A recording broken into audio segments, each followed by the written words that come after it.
अस्सलाम वालेकुम dear students, मैं आपके साथ Akbar Ali as a biologist.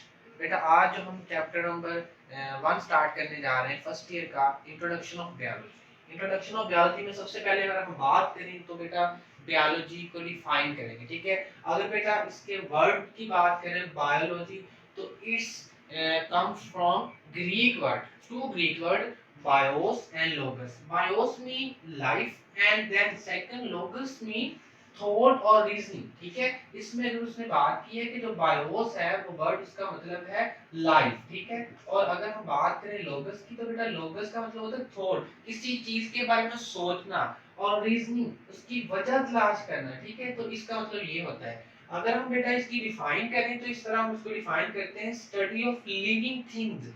Biology basically study किन चीजों की है, जानदारों के रिलेटेड जितनी भी हम स्टडी करते हैं वो बायोलॉजी में करते हैं, ठीक है। और इसको अगर हम सेकेंडली डिफाइन करें तो it is a branch of scientific और biology like other branches mystery physics, it is also branch of science to understand the nature के असूलों को जानने के लिए हम इसको यूज करते हैं, ठीक है बेटा।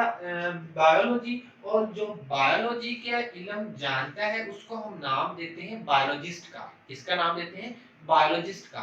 बायोलॉजिस्ट को हम डिफाइन इस तरह करते हैं, अगर इसकी डिफाइन आ जाए तो deals the living parts of nature and with no living things which affect the living things in any way।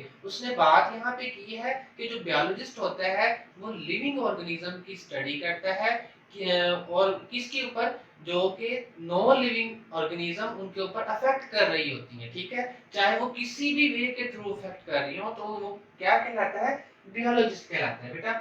और बायोलॉजिस्ट जो होते हैं स्ट्राइव टू अंडरस्टैंड उसके बारे में, कि उसको अंडरस्टैंड करते हैं, एक्सप्लेन करते हैं, then integrate and describe the natural world of living organism. और उसके बाद फिर लिविंग ऑर्गेनिज्म जो डिफरेंट वर्ड्स है, ठीक है, उसको डिस्क्राइब करते हैं, ठीक है बेटा।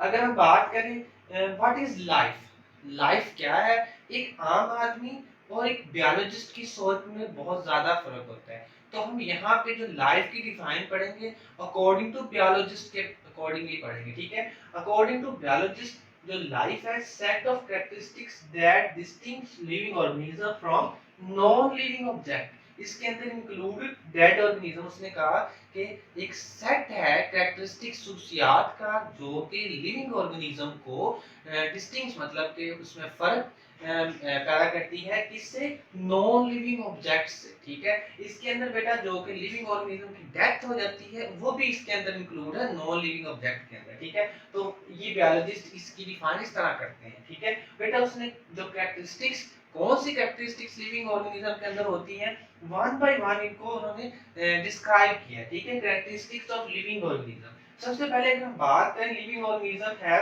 Highly organised. इनके जो ऑर्गेनाइजेशन होती है वो बहुत ही ज्यादा हाईली ऑर्गेनाइज होती है, ठीक है। जैसे कि हमने नाइन्थ के लेवल के अंदर बात की थी इसकी सेलुलर ऑर्गेनाइजेशन की, ठीक है।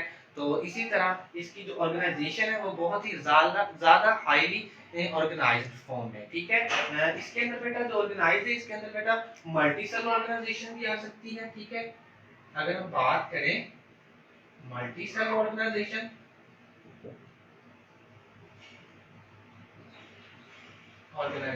ठीक है।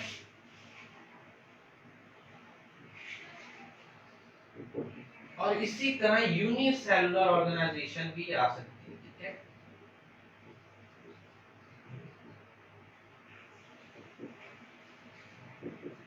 आपको बड़े अच्छे से पता है मल्टी सेलुलर ऑर्गेनाइजेशन क्या होती है।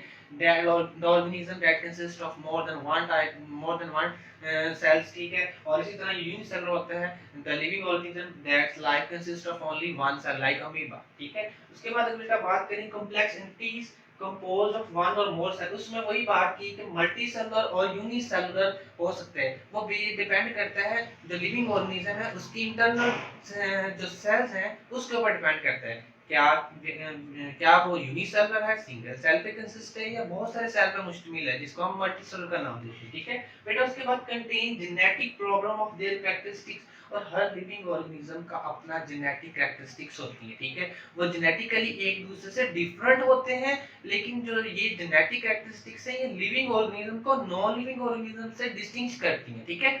उसके बाद बेटा can acquire and use energy, वो एनर्जी को मतलब कि यूटिलाइज भी करते हैं और उनका जो एनर्जी को गेन भी करते हैं, ठीक है। उनके जो डिफरेंट जो सेलुलर एक्टिविटीज हो रही होती हैं, दे नीड सेलुलर एनर्जी, ठीक है। और एनर्जी यूटिलाइज करके वो सेल के अंदर डिफरेंट जो प्रोसेस हो रहे होते हैं उसको कैरी करते हैं, ठीक है बेटा। उसके बाद carry out the numerous chemical reactions, जो लिविंग ऑर्गेनिजम्स होते हैं उनकी जो इंटरनल बॉडी होती है, ठीक है, उसके अंदर वेरियस केमिकल रिएक्शंस हो रहे होते हैं। अब आप कहेंगे केमिकल रिएक्शन, बेटा यहाँ पे जो केमिकल रिएक्शन होंगे वो बायोकेमिकल रिएक्शन कहलाएंगे। और बायोकेमिकल रिएक्शन की अगर हम बात करें तो हमारे ज़हन में आता है, टर्म्स आती है मेटाबॉलिज्म की, ठीक है। यहाँ पे मैं लिखता हूँ कौन सा जी, मेटाबॉलिज्म।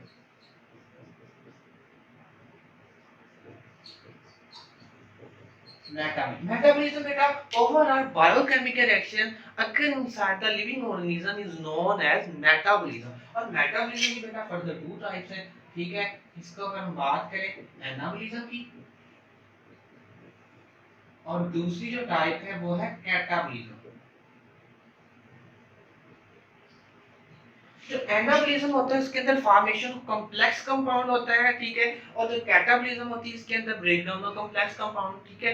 और उसके बाद बेटा अगर हम बात करें तो जो लिविंग ऑर्गेनिज्म है also characteristics can grow in size, वो साइज में बढ़ सकते हैं। जैसे कि आपको पता है जो लिविंग ऑर्गेनिज्म जिसके अंदर हम बात करें प्लांट की या एनिमल की, तो वो जब उनकी बर्थ होती है तो उनका साइज स्मॉल होता है। जैसे जैसे after the passage of time उनकी एज बढ़ती है तो उनका साइज में इंक्रीज इजाफा होता है, ठीक है। उसके बाद वो मैक्सिमम अपने साइज तक पहुंचते हैं। उसके बाद मेंटेन इंटरनल इन्वायरमेंट, और हर लिविंग ऑर्गेनिज्म के अंदर अल्लाह ताला ने कैरेक्टरिस्टिक्स रखी है कि वो अपने इंटरनल इन्वायरमेंट को मेंटेन रख सकता है, ठीक है।